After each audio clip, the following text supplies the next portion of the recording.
hadapan lawanku, Engkau mengurapi kepalaku dengan minyak baru. Jumpa kembali di Sharing Firman. Tema Sharing Firman hari ini adalah jangan bangga karena kuat, banggalah karena tetap setia. Yeremia 9 ayat 23 dan 24 berkata, ayat 23, beginilah firman Tuhan, janganlah orang bijaksana bermegah karena kebijaksanaannya, janganlah orang kuat bermegah karena kekuatannya, janganlah orang kaya bermegah karena kekayaannya. Ayat 24, tetapi siapa yang mau bermegah, baiklah bermegah karena yang berikut, bahwa ia memahami dan mengenal aku, bahwa akulah Tuhan yang menunjukkan kasih setia, keadilan dan kebenaran di bumi. Sungguh semuanya itu kusukai, demikianlah firman Tuhan. Dikatakan tetapi hendaklah orang yang bermegah ini bermegah karena yang berikut, bahwa ia memahami dan mengenal aku, Tuhan. Nah saudara, dunia mengajarkan bahwa orang hebat adalah orang yang kuat, kaya, pintar, dan berpengaruh. Banyak orang bangga karena merasa mampu menghadapi hidup dengan kekuatannya sendiri. Namun Alkitab mengajarkan sesuatu yang berbeda. Tuhan tidak mencari orang yang paling kuat. Tuhan mencari orang yang tetap setia, bahkan ketika sedang lemah, terluka, dan tidak dipuji oleh siapapun. Di mata Tuhan, kesetiaan lebih berharga daripada kekuatan. Boleh katakan amin? Berikut adalah 5 alasan mengapa kita tidak boleh bangga karena kuat, tapi banggalah karena tetap setia. Yang pertama, kekuatan manusia ada batasnya. Kita mungkin kuat hari ini, tetapi besok bisa saja jatuh. Kesehatan bisa menurun, usaha bisa bangkrut, jabatan bisa hilang, teman bisa meninggalkan kita. Tidak ada manusia yang selalu kuat. Amsal 16 ayat 18 berkata, kecongkakan mendahului kehancuran, dan tinggi hati mendahului kejatuhan. Ketika kita mulai membanggakan kekuatan sendiri, kita sedang membuka pintu bagi kesombongan. Yang kedua, Tuhan lebih menghargai kesetiaan daripada kehebatan. Banyak tokoh Alkitab bukan orang yang paling hebat. Nuh tetap setia membangun bahtera meski diejek. Yusuf tetap setia ketika difitnah. Daniel tetap setia walau harus masuk gua singa. Ruth tetap setia kepada mertuanya. Paulus tetap setia meski di penjara.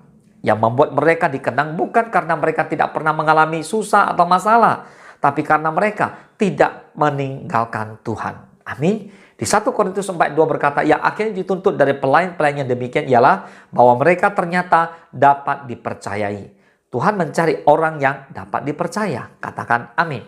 Yang ketiga, kesetiaan diuji saat tidak ada yang melihat. Mudah setia ketika semuanya berjalan baik. Tetapi bagaimana ketika doa belum dijawab? Saat pelayanan tidak dihargai? Saat hidup terasa berat? Disitulah kualitas iman terlihat. Kesetiaan bukan dibuktikan di atas panggung, tetapi dalam kehidupan sehari-hari. Tetap berdoa, tetap hidup kudus, tetap mengasihi, dan tetap melayani. Walaupun tidak ada yang tepuk tangan. Katakan amin. Yang keempat, Yesus adalah teladan kesetiaan. Yesus memiliki kuasa untuk menghindari salib, tetapi dia memilih taat kepada Bapa. Di Filipi 2:8 berkata, dan dalam keadaan sebagai manusia, ia telah merendahkan dirinya dan taat sampai mati, bahkan sampai mati di kayu salib. Yesus tidak menunjukkan kekuatannya dengan turun dari salib. Justru dia menunjukkan kasih dan kesetiaannya dengan tetap bertahan sampai akhir. Katakan amin. Yang kelima, Tuhan memberikan mahkota kepada orang yang setia. Banyak orang memulai dengan semangat, namun tidak semua mengakhiri dengan setia. Mari kita finishing well bersama-sama Bapak Ibu. Yang Tuhan cari bukan hanya awal yang baik, tetapi akhir yang setia. Wahyu 2:10 berkata, jangan takut terhadap apa yang harus engkau derita. Sesungguhnya iblis akan melemparkan beberapa orang dari antaramu ke dalam penjara supaya kamu dicobai dan kamu akan beroleh kesusahan selama 10 hari. Hendaklah engkau setia sampai mati dan aku akan mengaruniakan kepadamu mahkota kehidupan. Lihat, dikatakan hendaklah engkau setia sampai mati dan aku akan mengaruniakan kepadamu mahkota kehidupan. So surga tidak memberikan mahkota kepada orang yang paling terkenal. Surga memberikan mahkota kepada orang yang tetap setia. Bapak Ibu semua, hari ini mungkin kita merasa lemah.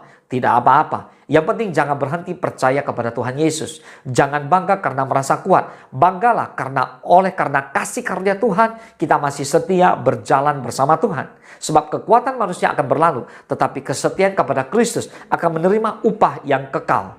Mari bertanya pada diri sendiri, apakah aku lebih bangga dengan kemampuanku saat ini daripada kasih karunia Tuhan?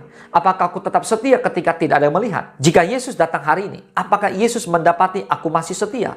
Kiranya setiap kita dapat berkata seperti Rasul Paulus dalam 2 Timotius 4 yang ke-7. Aku telah mengakhiri pertandingan yang baik dan aku telah mencapai garis akhir. Dan aku telah memelihara iman. Boleh katakan amin? Tuhan Yesus memberkati.